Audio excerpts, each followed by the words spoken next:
Welcome, fiber friend. I'm Jess, and this is Adventures in Knitting, episode 6. Today I'm going to be talking about everything I wish I knew about mosaic knitting before I attempted my first mosaic knitting pattern. There is a reason that I'm making this video today. I recently attempted my first mosaic knitting pattern, and I searched for the very things I'm going to talk about in this video today, and I could not find the answers. I eventually found things that helped me stumble along and figure the pattern out, and also how to figure out mosaic knitting itself, but I couldn't find a video like this one. And I think part of that is because of my search terms and the search terms I was using to try to find this information, but also the pattern that I was using came out in 2018. So I think a lot of the metadata behind videos and tutorials relating specifically to this pattern are outdated, and the metadata just isn't pulling correctly when people try to search. So I'm hoping this video helps new knitters who are attempting mosaic knitting for the first time in their journey. And that is the main reason for making this video today. So yes, I'm going to be showing some mosaic knitting techniques, and I'm going to switch to an overhead camera to do that. But I'm also going to be talking about mosaic knitting strategy, because while I was working on this cowl, I had a lot of ideas. So let's talk about it. So here is my shift cowl by Andrea Mowry. This is a bandana style cowl. It is knit flat and then seamed. So that means there is a right side and a wrong side.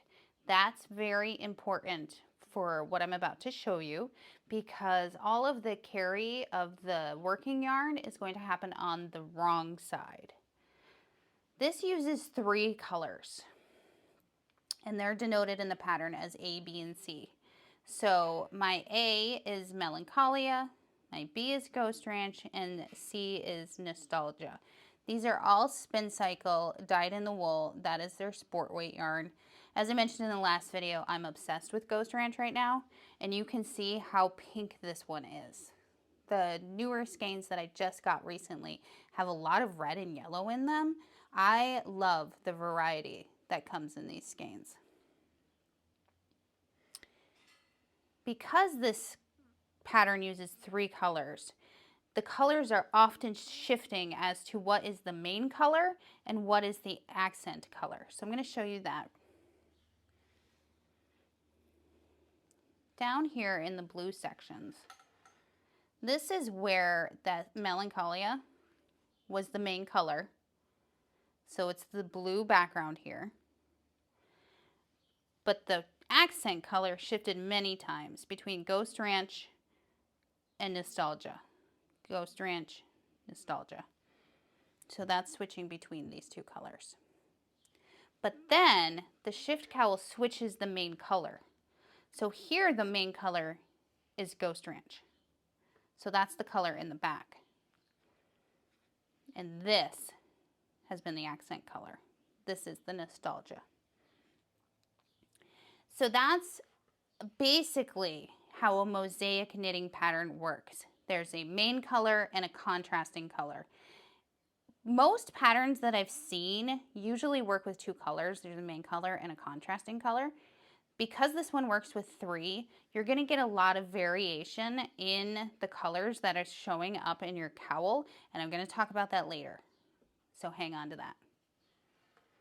So the 4 techniques that I'm going to go over today is: how is this mosaic effect achieved?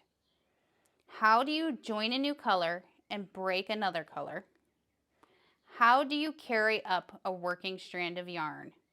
And through this entire demonstration, I'm going to be talking about tension. Tension is so important when it comes to mosaic knitting because you are carrying strands of yarn. So here is the wrong side of this cowl. And here you can see the strands that are carried. This is the wrong side. So here are the strands of yarn we're carrying along the back. So to show you how we get those strands, I'm going to show you how to achieve the mosaic effect first. And this mosaic effect is achieved through a slip stitch technique. So here, you're going to slip stitches and knit stitches. The Ghost Ranch is the main color, that's this pink here. So those stitches are slipped and then we knit. We slip stitches and we knit, and I'm going to show you. In order to show you, I'm going to show you another technique. When I first downloaded this pattern and started looking at it, and it told me to carry up the yarn, I said, what the heck does that mean, to carry up the yarn? So you'll see here, you are working with 2 strands of yarn at any given time. Your main color and your contrasting color. Whichever row you're working on, the pattern will designate which strand you're working with, whether you're working with color C or color B, and which one is the main color. The great thing about Andrea Mowry patterns is she is so good about laying out all of this detail and information. If you watched my video on my beef with Andrea Mowry, you will understand why I'm so frustrated that I can't seem to understand her patterns. They're so well written and they're so thoughtful, and she puts so much insight into her patterns. So I find it very frustrating that my brain just doesn't compute. I don't know why. So let's go into doing the slip stitch pattern and carrying up this strand of yarn.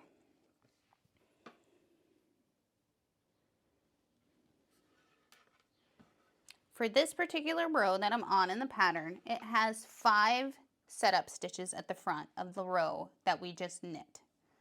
And it says right in the pattern that I will be using C, this color. So I'm going to go ahead and demonstrate now. What you do to carry up that yarn is just pick it up and start knitting with it. Now here is where tension becomes a factor. Because I'm pulling this up, I'm actually pulling it across these 2 rows that I've just worked. So you see that little strand that's going to be in the back there, and it's going to come up and stay there once I knit that stitch. I want to show you 2 other places where I've done this, because I think this is really telling. This has an I-cord edge to it. So when I pick up these strands to work with, most of the time, the strands disappear into the I-cord. It's only every once in a while that you're slipping 4 or more stitches at the end, and so your working yarn gets pulled back here in the row below it. So then you end up with this float. It's right here. I put this stitch marker on it so you can see it. That's the yarn I've carried up to the rows above to then use as my working yarn. But you'll see elsewhere, those just disappear. They disappear into that I-cord edging, so you don't really see it. But again, tension is important. Don't pull that too tight because your stitches will pucker. So let's go ahead and do that now. Again, I'm using C, and I'm just going to knit with the yarn the pattern calls for. The thing about mosaic knitting, and why I'm really glad I started with this before I started doing a true color work pattern, is it really has taught me discipline in managing multiple strands of yarn. You're only dealing with 2, so it's pretty easy to manage, but it does show you how quickly everything gets tangled. So I think it's a great way to practice working with more than 1 strand of yarn. So I'm just going to knit. Now here, you may be tempted to like pull it really hard to make that snug, but you're just going to give it a little tug to set the stitch. And now the pattern calls for 5 stitches here, which is what I'm going to do. And now we're going to run into another thing I want to show you. Back here on the part that I just knit is the yarn I was working with in the row below it. It's a little loose because nothing is holding it in there. So I'm going to give that a little tug just to straighten up that stitch. Again, not a lot. You're not pulling really hard. When you pull really hard, you're going to pucker your stitches, and you don't want to do that. You just want to give it a little tug to set it. So now that I have those 5 setup stitches, I'm now going to do the slip stitch technique that gives us this mosaic pattern.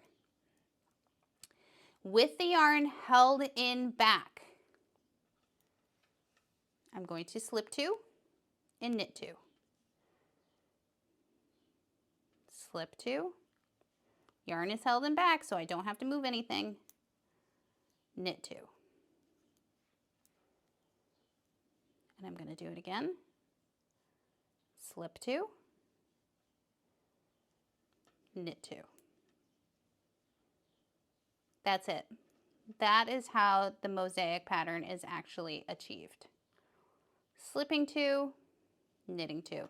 And that may change throughout the pattern. Sometimes it's slip 1, sometimes it's knit 1.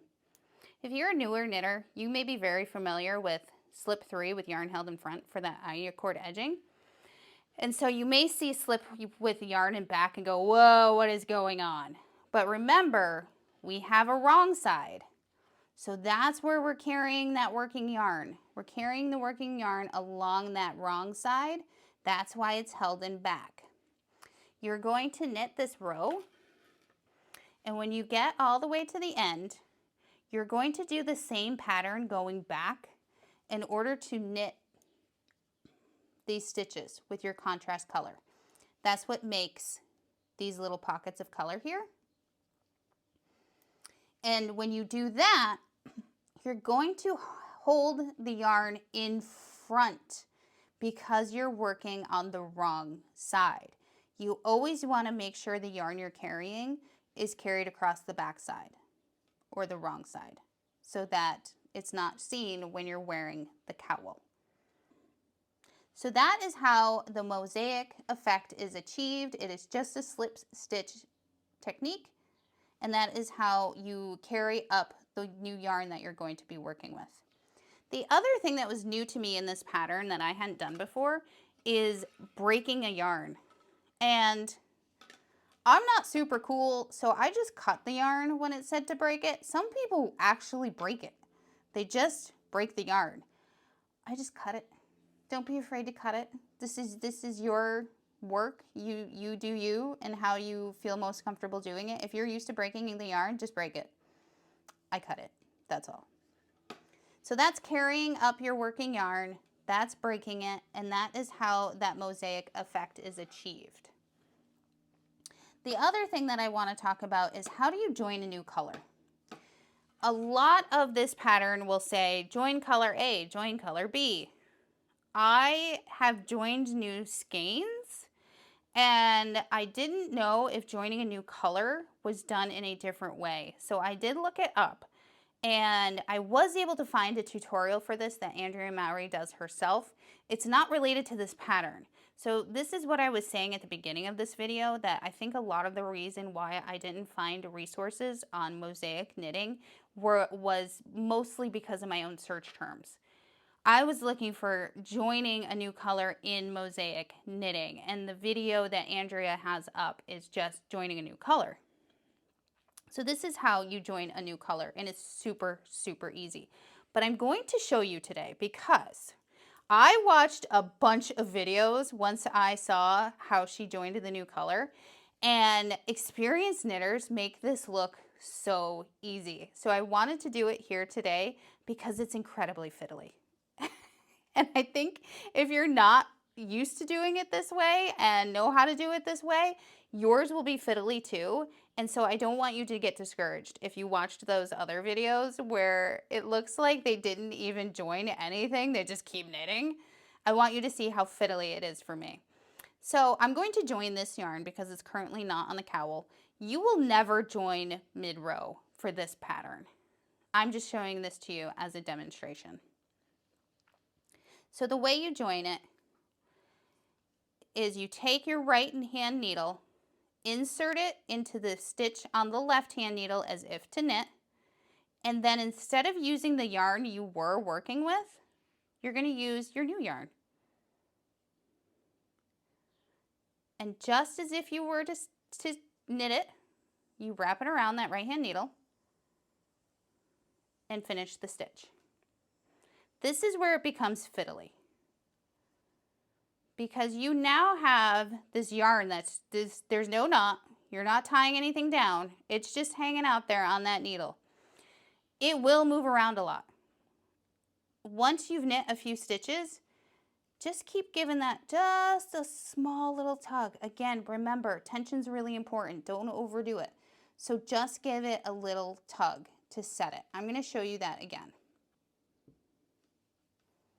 So I'm going to insert the right hand needle into the left as if to stitch. And I'm going to take my new yarn and knit with it. And that's how it's going to join. I hold both strands like this to try to have more control over that yarn that I'm joining. And then you just knit it. And now it's there. Again, I gave that little tug to set the stitch, not too tight. And now it's joined. So when you finish doing this row and you come back, this is still going to be fiddly until you've really knitted it in there. But if you will see down here, I've done this now lots of times. The new yarn, here's a join. It's really in there. You can't tell. That is a seamless join. It works great. So it's fiddly to begin with, but eventually it sets itself in there and it becomes part of the fabric. So I'm just going to take this apart because I filmed this video several times and it's amazing how quickly all of these strands of yarn get so tangled. And I have a couple of more things to show you and I don't want to get caught up in all the yarn. I keep mentioning tension. And I have an example of why you really need to be careful about your tension. So here on the wrong side of this cowl, you will see all of these strands of yarn that are carried across the back. And it's easier to see here when there's a higher contrast in the color. The reason why you want to be careful is when you pull it too tight, your stitches will pucker. So I'm going to show you this part of the cowl. And I want to get it closer to the camera so you can see it. This is the cast on point. This is where you start. This again is seamed after it's knit flat. This is the seam. This is the part you sew. So this part is going on the back of the neck. That's the only reason why I did not frog this section. I was hanging on for dear life in this part of the cowl, and you can see it. These stitches are so puckered because I kept tightening everything too tight. I realized my mistake immediately, so you see in the next section, my stitches aren't puckered. But that's something to really pay attention to. If you're new to using multiple strands of yarn, as I was, you may be tempted to just yank on that yarn to really set the stitches.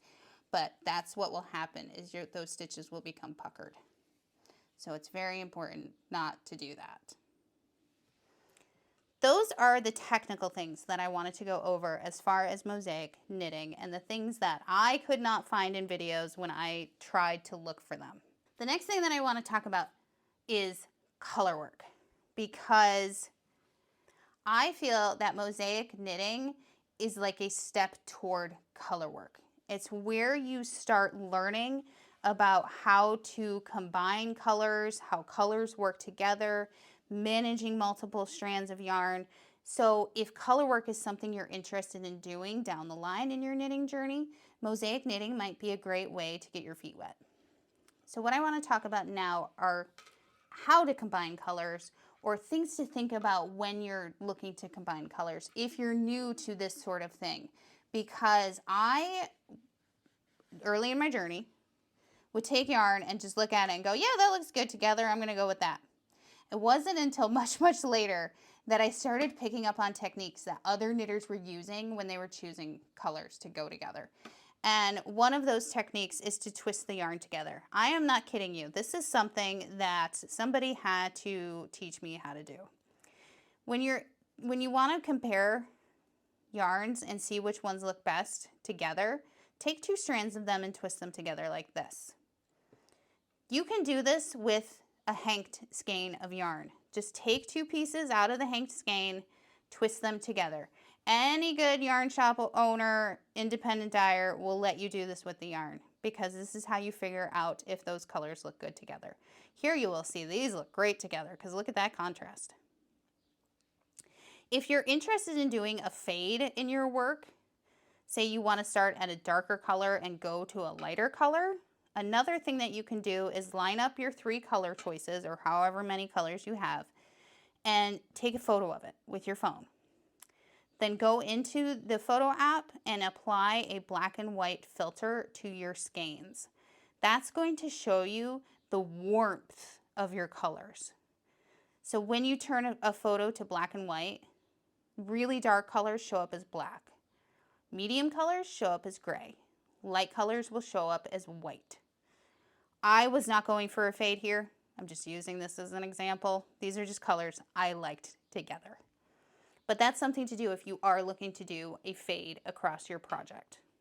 Take a photo, put the black and white filter on. It will show you the warmth of the colors. A couple of things that I realized in knitting my own cowl that I want to share with you because I think this was an interesting thing that happened and it's worth mentioning. There were a couple of places on this cowl where I encountered very low contrast. Here is one of them. This is where that main yarn in the back, this blue, became much more purpley. But my contrast color was this one. And you can see here it has parts that are purple. So it got very purpley here. I absolutely love this section. If you look through this whole cowl, you see all of these parts where you have this high contrast. Especially up in here, you have all these high contrast areas. This low contrast here gives a place for the eye to rest. This is all busy, this is rest. So I would say don't sleep on low contrast. Especially if you're using variegated yarns. I know some people, if they run into this issue, they'll actually clip out that piece of yarn so that they can go back to a more high contrast. I would say experiment, try it. Remember, there are no rules. This is your knitted object. You get to do what you want. So don't feel that you need to cut out that section of yarn because your contrasting color is the same color as your main color. It did become tricky to knit this part because all of my colors were looking the same, but I was still able to do it and I love it and it gives such variety to the finished fabric. Something to keep in mind with this cowl in particular. The shift cowl doesn't use one main yarn and one contrasting yarn. It uses a combination of 3 yarns in multiple ways. And this is what I was mentioning at the beginning of this section of the video. Here, the main color is blue. And you will see here, the contrasting color was Ghost Ranch, then it became Melancholia, then Ghost Ranch again, then Melancholia, and then the main color switched to Ghost Ranch with Melancholia as the contrasting color. The next section flips these two. The Melancholia becomes the main color and Ghost Ranch becomes the contrasting color. So through the entire cowl, you are flip-flopping these colors. You are always going to end up with something different through the whole cowl. This is the ultimate experiment in color. If you are thinking about something fun to do with color and you've wanted to experiment, this cowl is a great way to do it, especially with variegated yarns where you're going to end up with so many different color combination possibilities. One thing to keep in mind, and this was actually mentioned in one of the pattern review videos that I watched, and I wished I remembered which one it was. I would give her credit because I can't remember because I watched so many of them. But something that's important to remember is this section where color B is your main color. Again, remember that color B is your main color. This is the most prominent section of your cowl. This is the part that's going to lay on your chest when you're wearing it. So when I had originally picked out my colors, I was going to start with Ghost Ranch as my main color, but that actually would have hidden Ghost Ranch behind my neck. And I didn't want that because I'm so in love with Ghost Ranch now. I wanted that to be my showstopper color. So because of that video, I switched the order of my colors and I made Ghost Ranch B so that this whole section, the main color, would be Ghost Ranch. So that's important to keep in mind. Ghost Ranch will be your most dominant color if you choose it for color B. Color B, showstopper color. That's what's going to be most visible when you're wearing the finished cowl. And that color B then becomes the contrasting color in the next section lower down on the cowl. So again, you're going to see a lot of this color. Make it something special. Pick a special color that you've always wanted to use, something that you've really wanted to showcase. That's a great use of that yarn. So those are all the technical aspects I wanted to talk about when it came to the cowl, along with the colors. And now I want to get into a little mosaic knitting strategy. So now that we got all that technical mumbo jumbo out of the way, let's get into the fun stuff. I had a lot of thoughts while knitting this cowl. Because this cowl uses 3 skeins of sport weight yarn, the possibilities are endless. So I feel like a cowl like this, and not just the shift cowl, there are a bunch of accessories that are knit in mosaic knitting. This is where you can really experiment with color, but you can also test out colors that maybe you're not comfortable trying in a sweater, but you would really like in a sweater. This is a low risk way to try out those color combos. So say you want to pair like yellow with fuchsia, and you really want to make a bold sweater where maybe the yellow is the color work and fuchsia is your main color. Try it out here. You don't have to worry about a color chart. You're not following a color chart. You're just doing the pattern, but you're still getting that color work effect so you can see how yellow goes with fuchsia. Maybe you hate it and you're so glad you tested it out on something smaller like this that was low risk, low commitment before you invested in an entire sweater. So that was something that really came to the front of my mind when I was knitting this. The other thing that came to mind was actually inspired by one of our fiber friends here on the channel. They left a comment about their local yarn store strategy when they're traveling. And they said when they go into a local yarn store on their travels, they will look for a pattern on display in the local yarn store and purchase the yarn for that pattern if they like it. And if they can't find something, they'll purchase a skein of sock yarn. As a new sock knitter, yeah, you heard me, I'll get into that later, I thought that was a great idea because you can always just get 1 skein of yarn. You can try out a local yarn, try out a new brand that you've always wanted to try, and then you will be supporting that local yarn store and getting some souvenir yarn. But then you're going to end up with a lot of single skeins. And as someone who now has a lot of souvenir yarn, I do have those single skeins. And I thought, wouldn't this be a great way of using those single skeins? You could have a Utah cowl. Imagine it, okay? All of the colors of Utah in a cowl.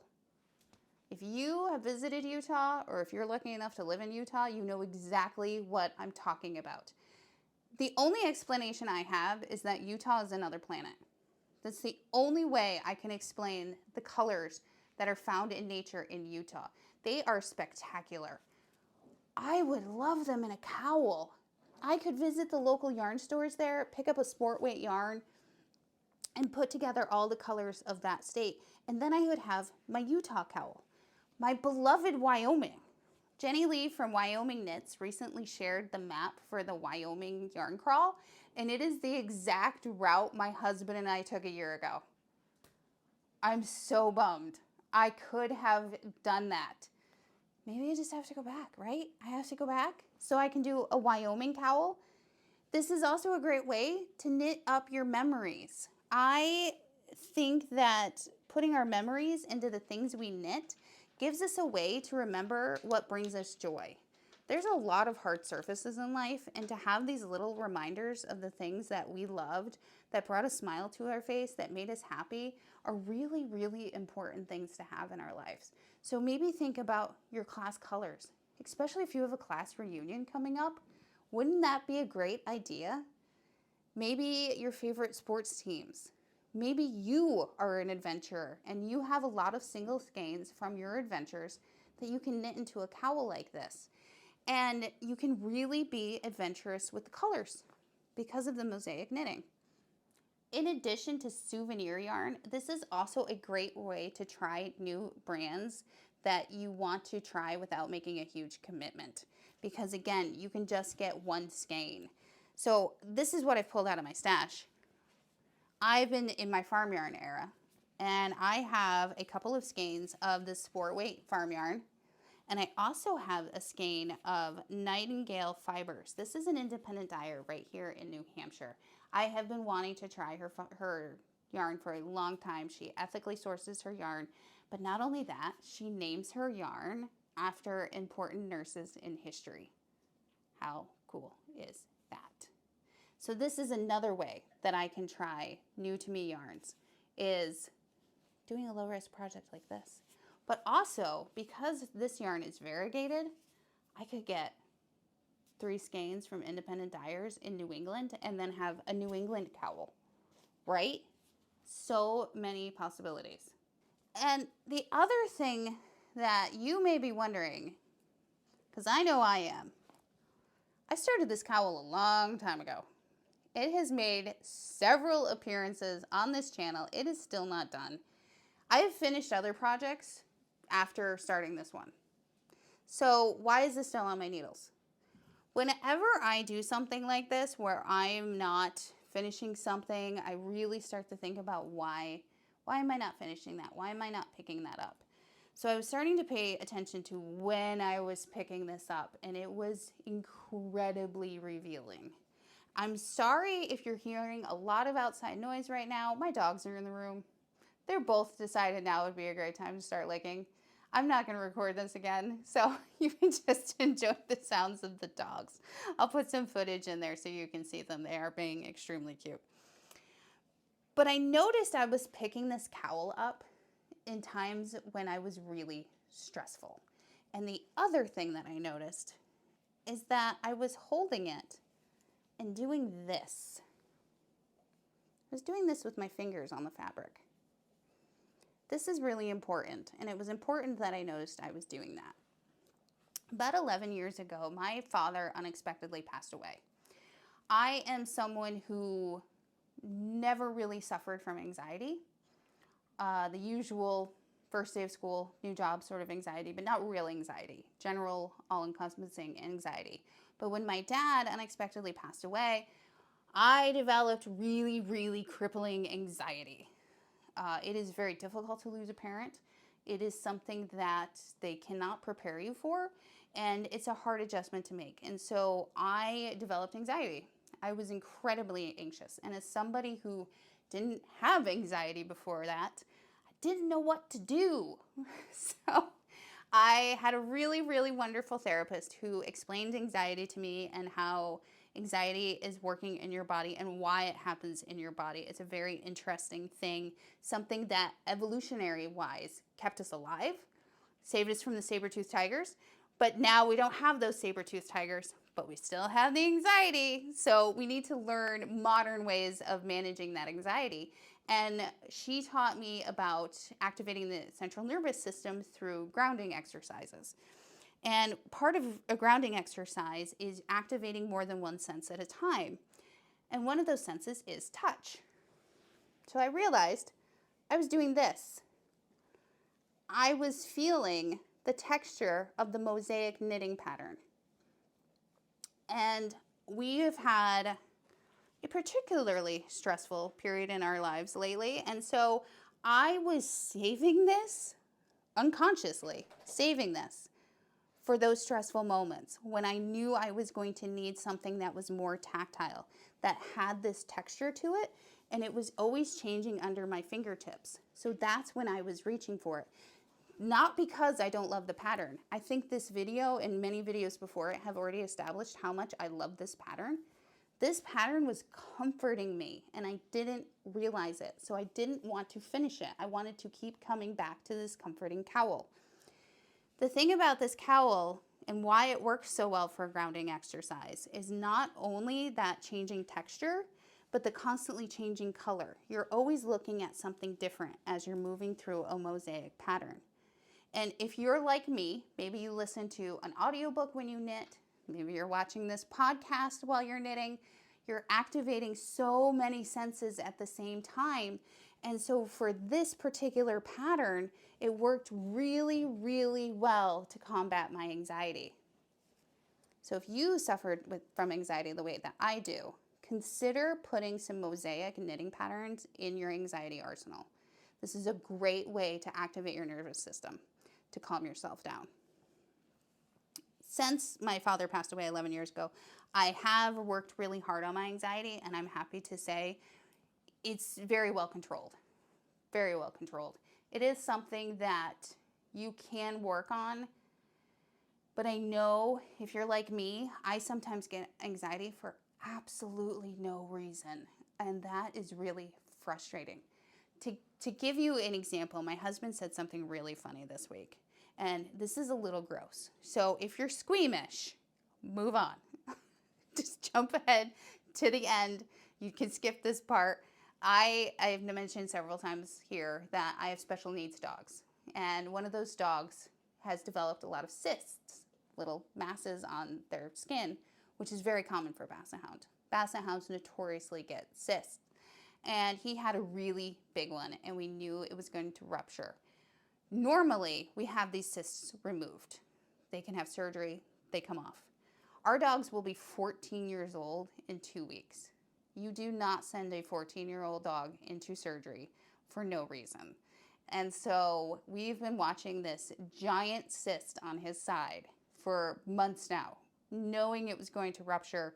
We're concerned about, will it heal? Will it not heal? Because if it doesn't heal, then he will have to have surgery. It ruptured. It ruptured on Tuesday, this past Tuesday. This tumor or this cyst was 3 or 4 inches across. It's really large. I cleaned up the blood. There was a lot of blood. Lot of blood. And this dog, so this was on Runner. Runner is a very, very just happy-go-lucky dog. It's as if Walter Matthau were a dog. He was sitting in his pool of blood, sniffing the air, just happy as could be while I cleaned him up. And I put a little cream on it, and I watched it. I let the vet know it exploded. That was it. And my husband said, 5 years ago, you would have taken him to the emergency vet, and now you put cream on it. And that's about it. So that's the kind of person I am.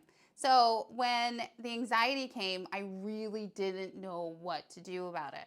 And my mental health since then is something that I really prioritize. I think we live in a challenging world for our brains. I don't think from a biological standpoint, we are equipped to handle a world that's changing as fast as the one that we live in. That we're not equipped to handle a world where we're getting this much information on a daily basis all the time. So I really prioritize my mental health, and I do things every day for self-care that are really intentional for helping my mental health. And now mosaic knitting is going to be another one of those things. As always, I'm now going to pass the baton to you. Please, please, please share your mosaic knitting tips in the comments below and help out another new knitter to mosaic knitting. Now, a couple of updates, a couple of really fun updates. You heard me mention I am now knitting socks. I cast on socks. They are on the needles. It was a roller coaster. I mean a roller coaster to try to get these socks cast on. I'm going to be doing an entire video here about my sock knitting journey because it has not gone the way that I had planned. I had a very simple plan in my head, 9-inch circulars, vanilla sock lady, we're just gonna go for it. Total curveball. So if that's something that interests you, make sure to subscribe. I'm going to be doing the video on that as well. And also, very excitingly, I have started my first adventure in farm yarn. It's not going as planned either. This has been a week of very experimental knitting. There's been a lot of math. We're really mathing hard this week. And there's also been a lot more lanolin than I was expecting. And the lanolin plays a very important role in my farm yarn experiment. So again, be sure to subscribe if that's also something that you are interested in seeing. As always, thank you for watching, and I'll see you for the next adventure.